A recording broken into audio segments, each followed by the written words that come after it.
எனக்கு அருமையான சகோதர சகோதரிகளே, ஏப்ரல் 8ஆம் தேதி 2016 வருடத்திலே ஆண்டவர் இனிவரும் நாட்களிலே தேசங்களிலே அவருடைய தீர்மானத்தின்படி என்ன செய்ய போகிறார் என்பதை எனக்கு தீர்க்கதரிசன வழிநடத்துதலை கொடுத்து வெளிப்படுத்தினார்.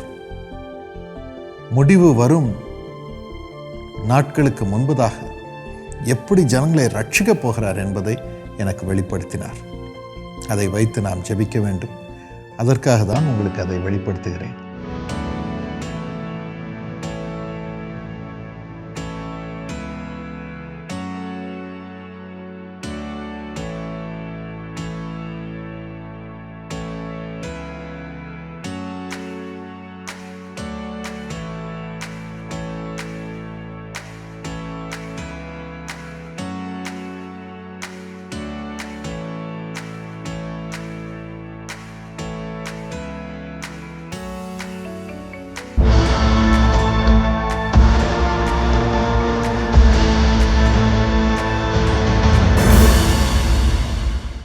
முதலாவது ஆண்டவர் சீனா தேசத்தை எனக்கு காண்பித்து அதை குறித்து பேசினார். சீனா தேசத்திலே ஆண்டவருடைய சுகமளிக்கும் வல்லமை முழுமையாக பாய்ந்து செல்ல போகிறது.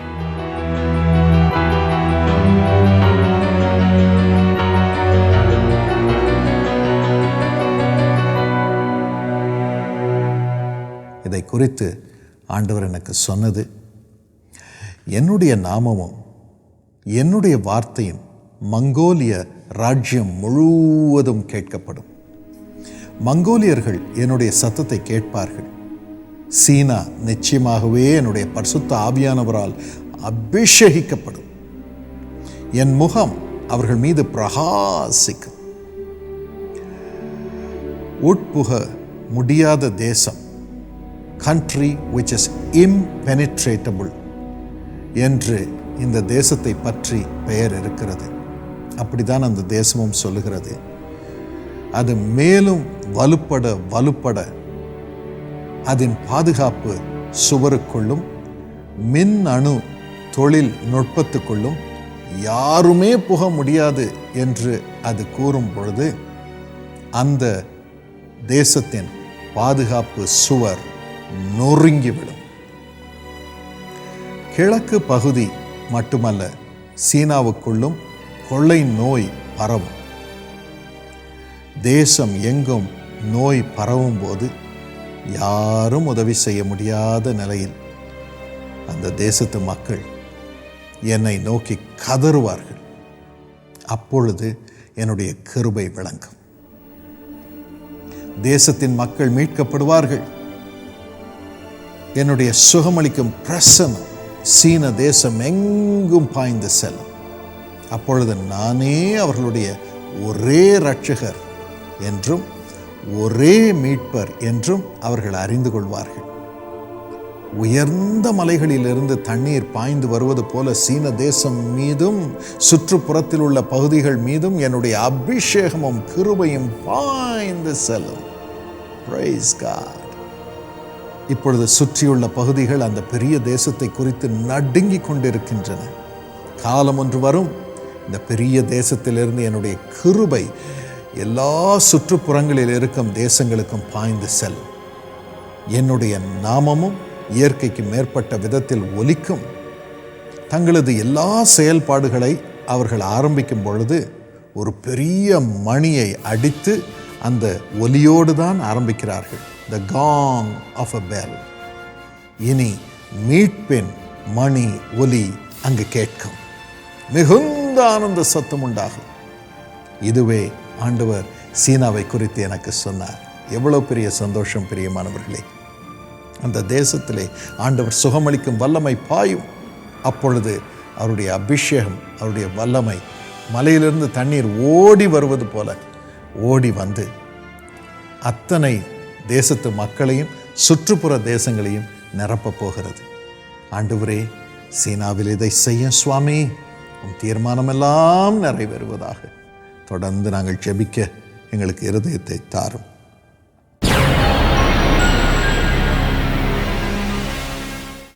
அடுத்தபடியாக ஆண்டவருடைய கவனம் ரஷ்யாவுக்கு போவதை பார்த்தேன். ரஷ்யா தேசத்திலே தேவ வசனம் பாய்ந்து செல்லும், தேசத்தை நிரப்பும்.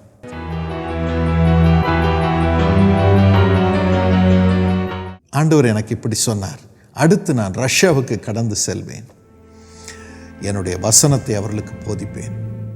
ரஷ்யா தேசம் எங்கும் என்னுடைய வார்த்தை பரவும். சட்ட விரோத கும்பலால், மாஃபியா என்று அழைக்கப்படும் கும்பலால் அந்த தேசம் கட்டுப்படுத்தப்படும் நாட்கள் முடிவுக்கு வரும். உலகமெங்கும் தங்கள் சக்தியை அவர்கள் இழந்து போவார்கள். அவர்களது கணக்குகள் முடிவுக்கு வரும். அவர்களுடைய சொத்துக்கள் எல்லாம் அழிக்கப்படும். அப்பொழுது எழுப்புதல் ரஷ்யாவுக்கு வரும். என்னுடைய வார்த்தைகள் எல்லாராலும் ஏற்றுக்கொள்ளப்படும். என்னுடைய வார்த்தைகளும் கட்டளைகளும் ரஷ்யா எங்கும் கடந்து செல்லும். அந்த தேசம் ரட்சிக்கப்படும். எவ்வளோ பெரிய பாக்கியம்! ஆண்டவரே, ரஷ்யாவை ரட்சியும் அப்பா, சித்தமெல்லாம் நிறைவேறட்டும். அந்த வார்த்தை எல்லா ஜனங்களுக்கும் அடையும்படி தடைகளையெல்லாம் உடைத்து போடும். எல்லாரும் தேட, வார்த்தையை தேட, வசனத்தை தேட அவள் இருதயத்தை திறந்தரலும். இதை செய்வதற்காக நன்றி சுவாமி. ஆமென்.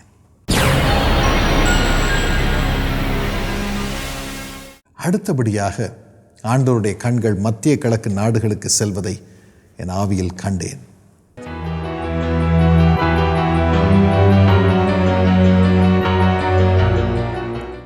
அங்கு மத்திய கிழக்கு நாடுகளில் ஆண்டவர் முக்கியமாக பெண்கள் மீது தமது பரிசுத்த ஆவியானவரை ஊற்றப் போகிறார்.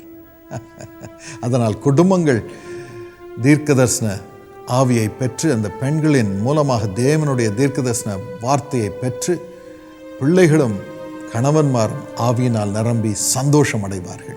இதை குறித்து ஆண்டவர் இப்படி சொன்னார், என்னுடைய முகம் மத்திய கிழக்கு நாடுகளில் பிரகாசிக்கும். மத்திய கிழக்கில் வாழும் மக்கள் மீது என்னுடைய பரிசுத்த ஆவியானவர் வருவார். அவர்கள் என்னுடைய வல்லமையின் கீழ் எழும்புவார்கள். தொடர்ந்து குடும்பங்களின் பின் குடும்பங்களாக என்னுடைய பரிசுத்த ஆவியானவரால் நிரப்பப்படுவார்கள். பெண்களும் குழந்தைகளும் தீர்க்கதரிசனம் உரைப்பார்கள். பிதாக்கள் என்னிடமாய் திரும்புவார்கள்.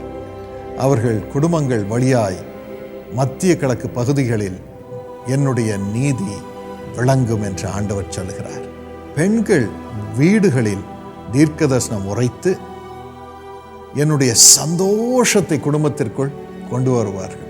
தீர்க்கதரிசனம் உரைக்க உரைக்க உரைக்க ஒவ்வொரு குடும்பத்திலும் சந்தோஷத்தின் மழை இறங்கப் போகிறது.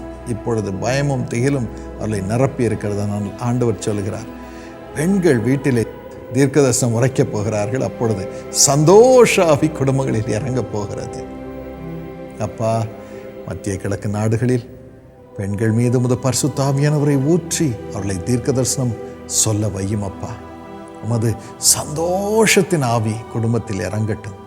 அதன் மூலம் அவர்கள் எல்லாம் ரட்சிக்கப்படட்டும். அங்கிருந்து உமது மகிமை இஸ்ரவேலுக்கு செல்லட்டும். இயேசுவின் நாமத்தில் ஆமென்.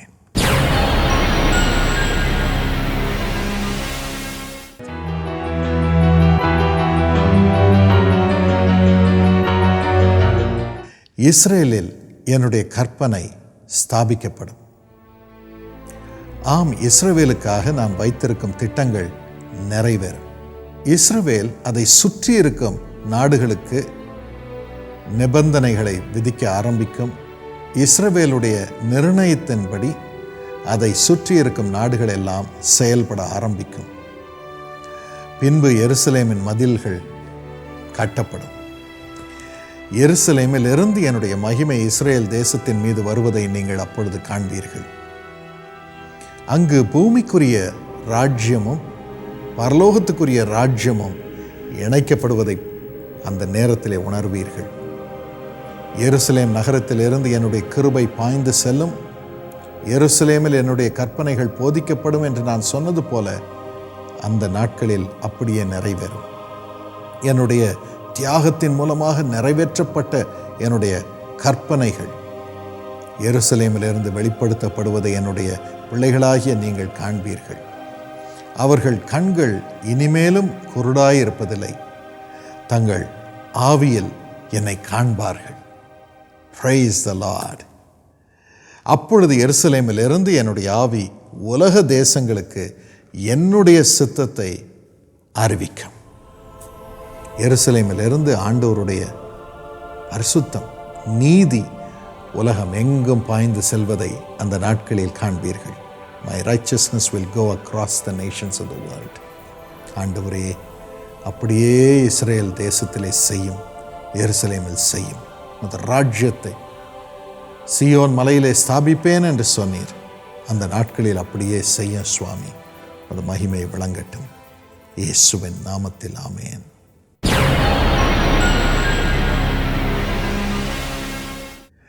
அடுத்தபடியாக ஆண்டவருடைய கண்கள் ஆப்பிரிக்கா நாடுகளுக்கு செல்வதை நான் கண்டேன்.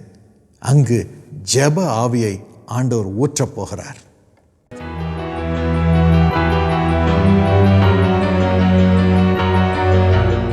ஆண்டவர் இப்படி எனக்கு சொன்னார், ஆப்பிரிக்கா தேசங்களில் ஆவிக்குரிய அக்கினி பற்றி எரியும். இன்று என்னை அறிந்த மக்களை ஒடுக்குபவர்கள் அந்த நாட்களில் உருகியே போவார்கள்.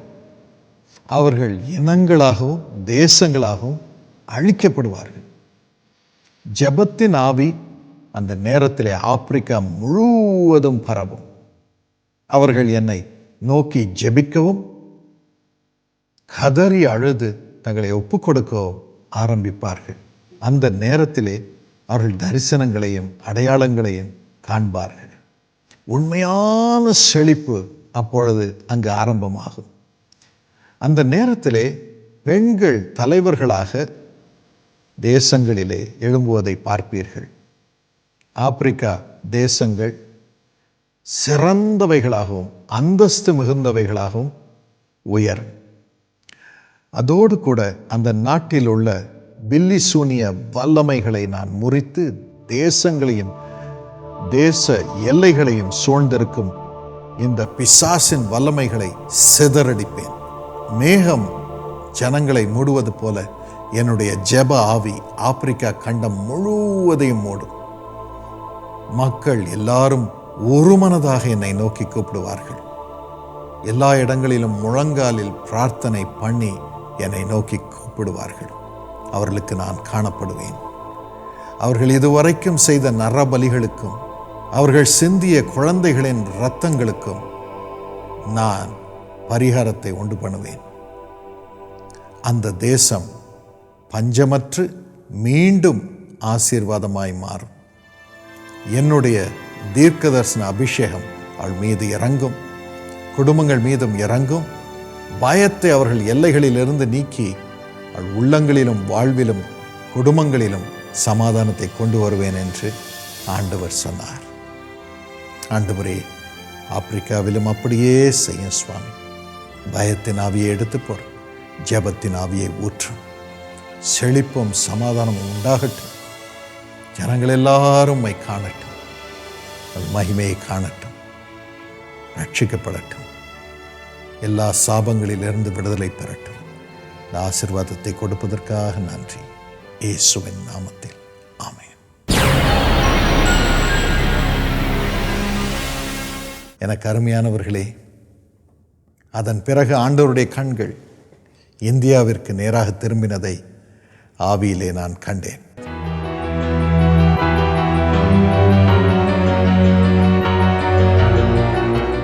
ஆண்டவர் சொன்னார், இந்தியாவிலே நான் பலத்த அற்புதங்களை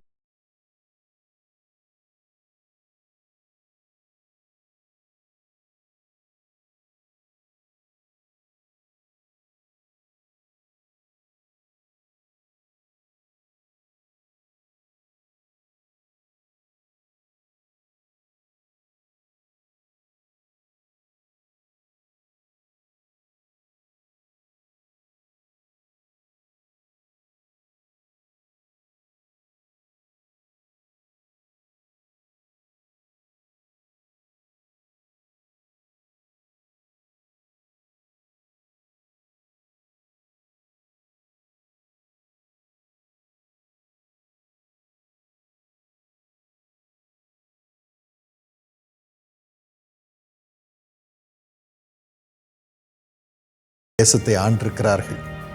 ஆனால் இப்பொழுதோ வர்த்தக சாம்ராஜ்யங்களின் ஆளுகை இந்தியாவிலே ஆரம்பமாகும்.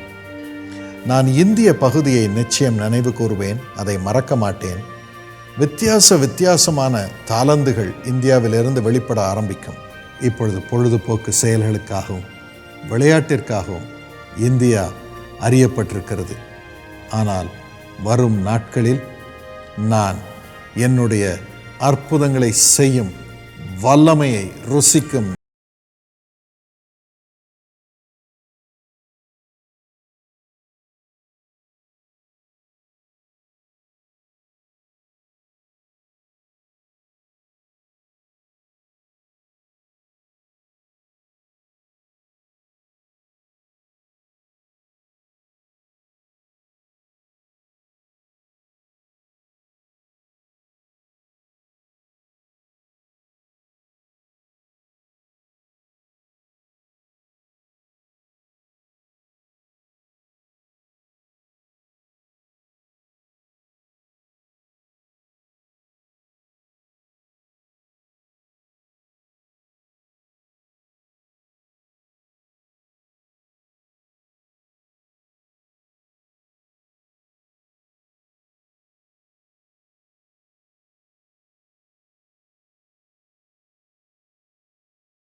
எவ்வளவு பெரிய பாக்கியம்.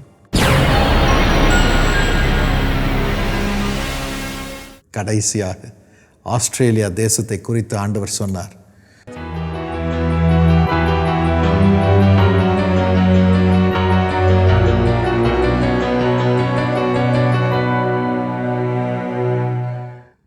ஆஸ்திரேலியாவிலிருந்து கிழக்கில் இருக்கும் தேசங்களுக்கும் இது நடைபெறப் போகிறது.